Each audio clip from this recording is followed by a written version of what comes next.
오늘 봉독한 디모데후서 1장 3절로 8절까지의 말씀을 가지고 신앙의 교육과 양육자란 제목으로 하나님의 말씀을 선포합니다. 한번 따라서 해봅시다. 신앙의 교육과 양육자.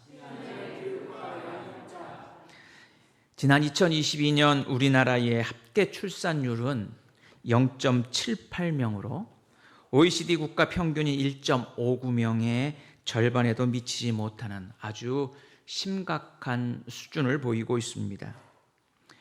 한국 사회의 저출산의 문제는 인구 절벽의 문제를 가져오게 되고, 그리고 우리 사회 전반에 엄청난 변화를 겪게 될 것입니다. 특별히 시골 농촌은 사라지는 기초단체들이 아주 남발하게 될 것입니다. 왜 이같이 저출산의 문제가 심각할까요? 여러 가지 이유가 있지만 그것은 부모들이 자녀를 교육하고 양육하는데 너무나도 많은 비용과 그리고 투자를 해야 하는 어려움 때문입니다. 특별히 부모가 자녀를 기르고 그리고 교사가 학생들을 가르치는 이런 일에 요즘에 여러 가지 단어들이 사용됩니다. 과거에는 교육이라고 하는 단어였는데 지금은 양육이라고 하는 단어, 그리고 훈육이라는 단어를 사용하고 또 요즘에는 보육이라는 단어를 쓰기도 하지요. 훈육이라고 하는 것은 품성이나 도덕 따위를 가르치고 기르는 것을 말합니다. 다시 말해서 아주 고된 훈련의 과정을 통해서 그것을 몸에 뵐 수 있도록 하는 것이지요. 교육이라고 하는 것은 사회생활에 필요한 지식이나 그리고 기술, 그리고 인성과 체력을 갖도록 조직적으로 가르치는 행위를 일컬어 교육이라고 합니다. 보육은 어린아이를 보호하고 기르는 것을 이야기하지요. 양육이라고 하는 단어는 아이를 잘 자라도록 기르고 보살핀다는 의미를 지니고 있습니다. 어쩌면 우리는 우리의 자녀들을 교육과 양육자로 살아가고 있습니다. 아니, 우리의 신앙의 선배들은, 신앙의 지도자들 역시도 신앙의 후배들에게, 신앙의 학생들에게 신앙의 교육과 양육자로 서 있게 됩니다. 아주대학의 정신건강의학교실의 교수인 조선미 교수가 며칠 전에 인터뷰한 내용이 기억이 나서 말씀드립니다. 그는 자녀교육 임상 심리의 전문가입니다. 30년 가까이 아이들과 양육자들을 직접 만나서 상담해온 그는 훈육을 강조하는 이야기를 하고 있습니다. 훈육은 무엇이든지 가르치고 아주 강하게 배워야 할 때 배우는 시기를 말하고 있습니다. 식당에 돌아다니면 안 된다. 그것은 배워야 할 때 배워야 합니다. 학교에 가면 규칙을 지켜야 한다. 그 규칙을 지키며 살아가야 합니다. 때로는 내 마음대로 아이들은 활동하고 생각하려 합니다. 그러나 훈육은 무엇이든지 제 마음대로 하려는 아이들에게 좌절을 가져오게 하기도 합니다. 그러나 좌절한 아이는 울고 떼쓰기도 합니다. 오히려 위축되기도 합니다. 그러나 그곳에서 자신 스스로를 진정시킬 수 있는 능력, 다시 말해서 조선미 교수는 좌절, 내구력을 기름으로 해서 성숙한 사람으로 성장할 수 있다고 이야기합니다. 우리의 신앙과 삶의 모습은 어떠합니까? 우리의 신앙과 삶은 내가 원하는 것, 내 방식대로 되기를 바라며 살아갑니다. 때로는 그것이 이루어지지 않을 때 우리는 좌절하기도 합니다. 그러나 우리가 조선미 교수가 말하는 좌절, 내구력이 필요한 것처럼 어쩌면 우리는 신앙의 성장을 위해서, 우리의 삶의 성장을 위해서 좌절하는 내구력이 우리 가운데 있어야 할 것입니다. 사랑하는 성도 여러분, 우리는 오늘 스승의 날을 지나면서 스승의 주의를 기억하고자 합니다. 우리의 신앙의 선배들, 우리의 신앙을 가르치는 사람들, 그들의 가르침과 그리고 또 우리는 끊임없이 신앙에 가르치는 자로서의 삶을 어떻게 살아가야 할 것인가 하는 것이지요. 오늘 사도 바울은 디모데에 대해서 이렇게 이야기하고 있습니다. 오늘 봉독하지 않은 2절 말씀에 보면 사랑하는 아들 디모데라고 디모데를 사도 바울은 이야기합니다. 사도 바울에게 있어서 디모데는 영적인 아들이었습니다. 사랑하는 아들이라고 표현하고 있지요. 또한 고린도전서에서는 사랑하고 신실한 아들로 표현합니다. 히브리서에서는 우리의 형제 디모데라고 표현합니다. 그리고 로마서에서는 나의 동역자 디모데라고, 그리고 하나님의 일꾼 디모데라고 표현하고 있습니다. 사도 바울은 디모데를 영적인 아들뿐만이 아니라 자신의 동역자로, 그리고 자신의 일을 가르쳐서 그 다음의 일을 행할 수 있는 사역자로 세워나갔습니다. 그래서 사도 바울은 자신이 선교 사역에 디모데를 동행하기도 하였고, 그리고 이방 선교의 중심지였던 에베소 교회의 사역을 맡기기도 했습니다. 어떻게 디모데는 사도 바울의 뒤를 이어서 믿음의 사람으로 주님의 일을 감당할 수 있었을까요? 어떻게 사도 바울은 디모데를 교육하고 양육했을까요? 오늘 본문의 5절 말씀에 보면 이렇게 말씀하고 있습니다. 이는 내 속에 거짓이 없는 믿음이 있음을 생각함이라. 디모데에게는 믿음이 있었다라고 하는 것이죠. 그 믿음은 누구에게서 배운 것이냐? 그것은 외조모 로이스와 어머니 유니게로부터 물려받은 것입니다. 신앙의 교육과 양육자들이 해야 할 첫 번째는 바로 믿음으로 양육해야 한다라고 하는 사실입니다. 디모데는 외할머니와 어머니로부터 믿음으로 양육받았습니다. 믿음으로 성장하게 되었습니다. 디모데후서 3장 15절 말씀에 보면 또 내가 어려서부터 성경을 알았나니 라고 말하고 있습니다. 디모데는 어머니와 외할머니로부터 믿음을 물려받았고, 성경을 배웠고, 성경을 교육받았고, 성경을 통해서 그는 양육하고 성장했음을 이야기하고 있습니다. 대개 자녀들에게 우리나라는 교육에 대한 열정이 너무나도 큽니다. 그래서 교육열이 가장 높은 나라가 우리 대한민국이지요. 아침부터 저녁까지 과외 활동을 하면서 다닙니다. 피아노 학원, 태권도 학원, 수많은 학원들을 통해서 과외를 배우고 합니다. 과외가 다 나쁜 것은 아닙니다. 과외를 통해서 부족한 부분을 충당할 수도 있습니다. 그리고 과외를 통해서 자녀들이 가지고 있는 새로운 재능과 달란트를 개발해 줄 수도 있습니다. 그런데 우리는 한결같이 우리가 자녀들한테 교육하는 교육은 그저 공부 잘하고 세상에서 으뜸이 되는 자로서의 삶을 살아가기 위한 방법들만을 가르치고 교육하고 과외시키고 있습니다. 내가 그 부분에 부족해서 학원을 통해서 또는 과외를 통해서 그 부분을 충당하고 있습니다. 우리는 수학 과외, 영어 과외, 수많은 과외 이야기를 들었지만 신앙의 과외라고 하는 말은 한 번도 들어보지 못했습니다. 어쩌면 신앙의 과외라고 하는 말이 없는 이유는 부모들이 신앙의 교육을 전념하고 있기 때문에 그 신앙의 과외라는 단어가 없으면 얼마나 좋겠습니까? 그러나 신앙의 과외라고 하는 단어가 없는 이유는 아예 교육의 영역에서 신앙이라고 하는 부분을 배제시켰기 때문에 우리에게 신앙의 과외라고 하는 단어조차도 우리는 잊고 살아가고 있습니다. 우리는 얼마나 우리의 자녀들, 우리의 신앙의 후배들의 신앙을 위해서, 그들의 믿음을 위해서 우리는 얼마나 많은 시간과 열정을 투자하며 살아가고 있습니까? 옛날 이탈리아의 한 예배당에 한 부인이 와서 눈물을 흘리며 훌쩍이고 있었습니다. 그 교회의 감독이 이 여인에게 묻습니다. 도대체 무슨 일이 있습니까? 그러자 이 여인은 이렇게 이야기합니다. 제 아들이 이단에 빠졌습니다. 죄악에 빠졌습니다. 그러자 그 감독은 그 어머니의 어깨를 두드리며 이렇게 이야기합니다. 기도하는 어머니의 자식은 결코 망하지 않습니다. 그 기도하는 어머니는 바로 우리가 잘 알고 있는 어거스틴의 어머니 모나카였습니다. 어머니의 기도로 어거스틴은 이단에 빠졌지만 그는 돌아와서 위대한 신앙인으로서의 삶을 살아갈 수 있었습니다. 그리고 우리 기독교에 엄청난 영향을 미추었고 우리가 흔히 성 어거스틴이라고 이야기하는 바로 위대한 신앙의 삶을 사는 자가 되었습니다. 사랑하는 성도 여러분, 우리는 무엇으로 양육합니까?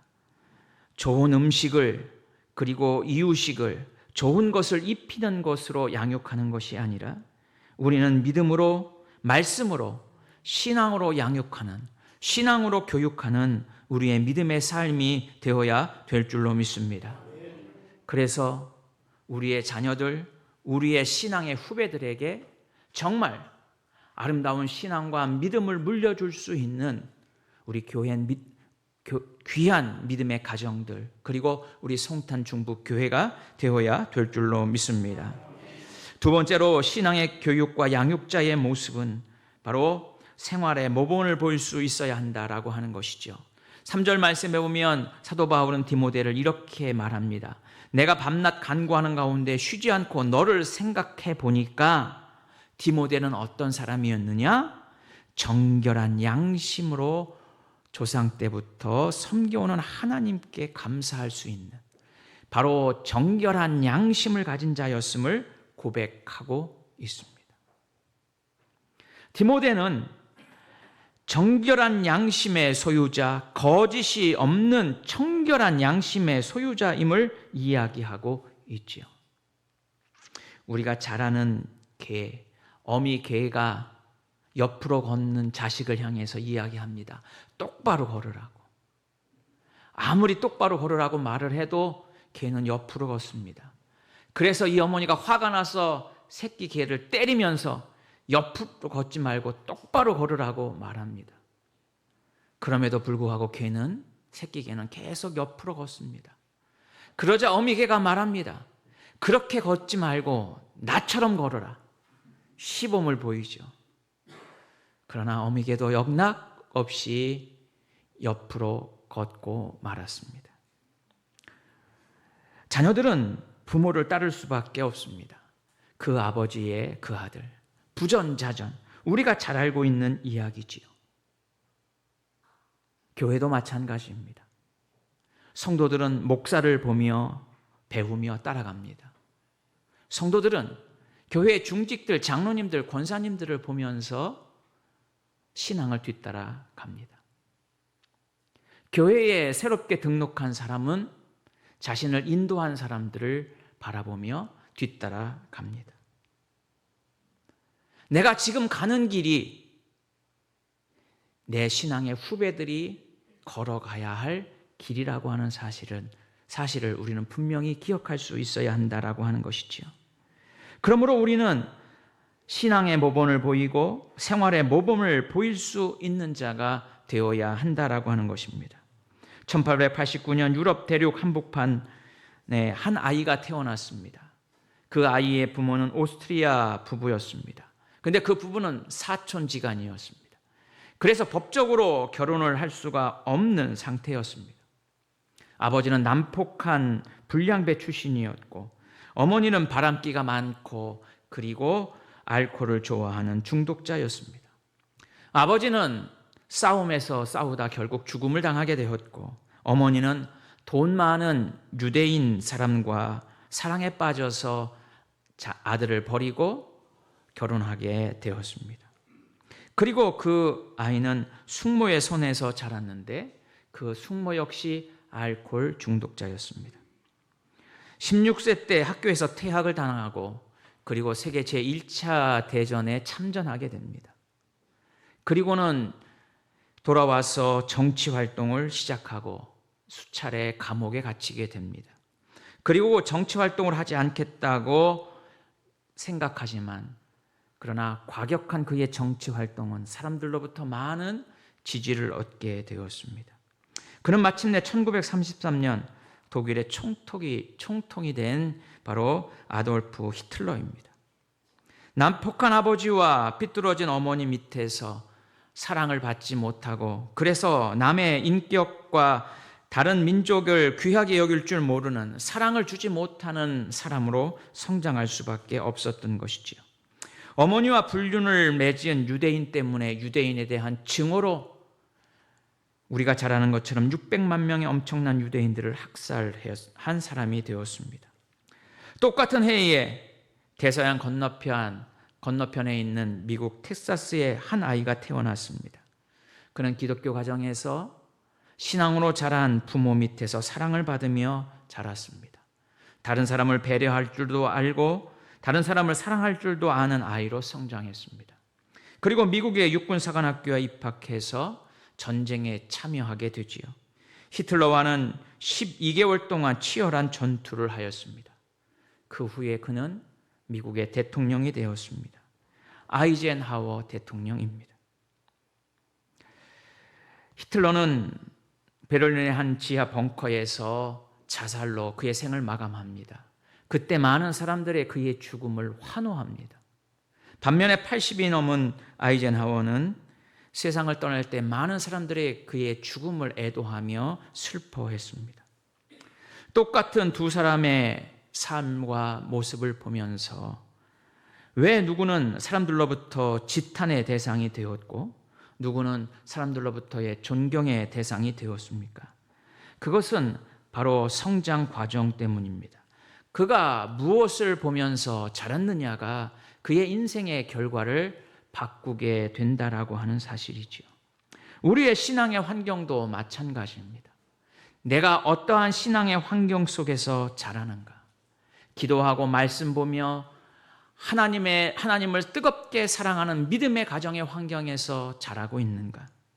온전히 주일을 성수하며 하나님을 예배하고 찬양하며 그리고 성도들을 서로 기쁨으로 맞고 섬기며 살아가는 섬김의 삶을 통해서 성장하며 살아가고 있는가?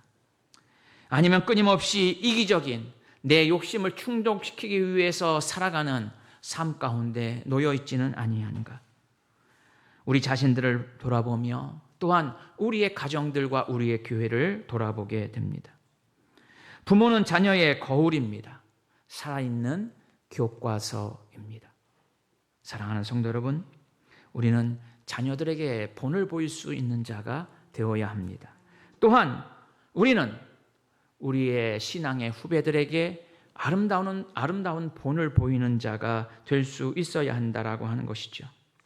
이 부분은 제가 목사이기에 저의 자녀들을 생각할 때마다 늘 기도하는 부분입니다.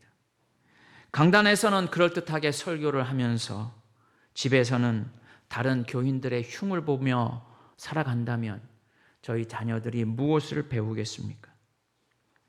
사람들 앞에서 그럴싸한 대표 기도를 하고 그리고 사람들 앞에서는 장로라 혹은 권사라 중직이라 이야기하지만 집에 돌아가서는 목사를 욕하고 교인들을 험담한다면 그 자녀들이 무엇을 배우며 성장하겠습니까? 교회에서는 열심히 봉사하고 존경받는 모습인 것 같지만 교회를 나가면 내 혈기와 욕심으로 가득 차여서 사람들에게 사랑을 나누지 못하며 살아간다면 우리의 신앙의 모습은 어떻게 아름다운 모습으로 우리의 후배들에게 전해줄 수 있겠습니까? 사랑하는 성도 여러분, 신앙의 교육을 담당하는 자들만이 아니라 우리 모두가 신앙의 교육자가 되어서 신앙과 생활의 모범을 통해서 우리의 신앙의 자녀들과 신앙의 후손들에게 아름다운 믿음을 물려주는 복된 삶이 되어야 될 줄로 믿습니다. 마지막으로 우리는 신앙의 교육과 양육자로서 우리는 베풀며 나누는 축복의 통로자가 되도록 해야 한다라고 하는 사실입니다. 오늘 7절 말씀에 보면 이렇게 말씀하고 있습니다. 하나님이 우리에게 주신 것은 두려워하는 마음이 아니요 오직 능력과 사랑과 절제하는 마음이다. 8절 말씀에도 이어집니다. 그러므로 너는 내가 우리 주를 증언함과 또는 주를 위하여 갇힌 자 된 나를 부끄러워하지 말라. 디모데가 예수 그리스도를 부끄러워하고 그리고 그 복음을 위해서 살다가 투옥된 사도 바울을 부끄러워한다면 그것은 7절에 있는 말씀처럼 두려워하는 마음이라고 하는 거죠. 그러나 하나님이 우리에게 주신 것은 복음을 두려워하고 믿음을 두려워하는 마음이 아니라 어떤 마음이냐? 능력과 사랑과 절제하는 마음. 그 마음은 8절 하반절에 있는 말씀처럼 이것입니다. 오직 하나님의 능력을 따라 복음과 함께 고난을 받기를 두려워하지 않는 마음이라고 하는 것이지요.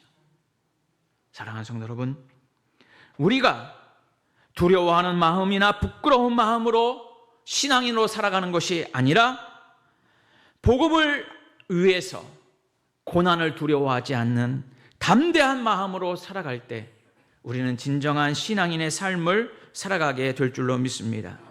오늘 8절 말씀에 보면 복음과 함께 고난을 받으라 이렇게 말씀하고 있습니다. 영어 성경에는 for the gospel, 복음을 위하여라고 번역하고 있습니다.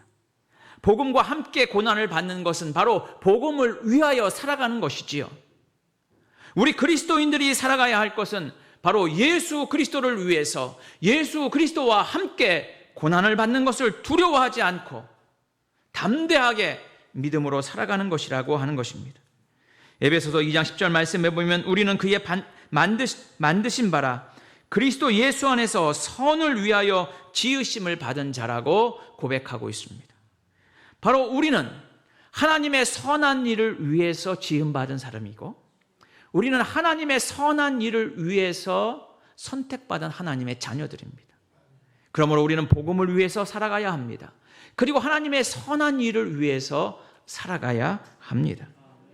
그러기 위해서는 내가 대접받고 내가 좋은 사람으로 인정받고 내가 높은 자리에 앉으려고 하는 것이 아니라 주님께서 보여주신 사랑으로 사람들을 섬기며 이웃들에게 사랑을 나누는 자의 삶을 살아갈 때 우리는 하나님의 귀한 믿음의 자녀들로 살아가게 될 줄로 믿습니다. 세상은 끊임없이 이기적으로 자기 중심적으로 살아갑니다. 그래서 아이를 낳는 출산율도 점점 줄어들고 있습니다. 내가 중심이 되고 이기적인 마음이 중심이 될 때 사랑은, 섬김은 점점 더 있을 자리를 잃어가고 있습니다. 그리스도인이 가진 가장 큰 축복은 무엇입니까?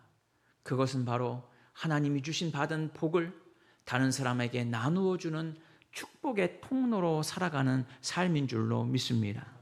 내가 많은 것을 소유하고 내가 많은 것을 누리고 내가 많은 것으로부터 인정받으려고 하는 축복의 삶이 아니라 하나님이 우리에게 허락하신 능력과 사랑과 절제하는 마음으로 주님이 주신 축복을 우리의 삶을 통해서 나누는 축복의 통로가 되는 여러분들의 복된 믿음의 삶, 그리고 그 축복의 통로가 되도록 우리의 신앙의 후배들과 신앙의 자녀들에게 그리스도의 사랑을 아낌없이 나누어주는 여러분들의 복된 믿음의 삶이 될 수 있기를 바랍니다. 우리 스승의 주의를 지키면서 우리는 부모로서 신앙의 선배로서 우리의 자녀들에게, 우리의 다음 세대들에게, 그리고 우리의 신앙의 후배들에게 교육과 양육의 책임자로서 온전히 믿음으로 양육하고 생활의 모범을 보이고 그리고 하나님이 주신 축복을 나누며 축복의 통로로 살아가는 여러분들의 복된 믿음의 삶이 될 수 있기를 주의 이름으로 축원해 드립니다. 기도합시다.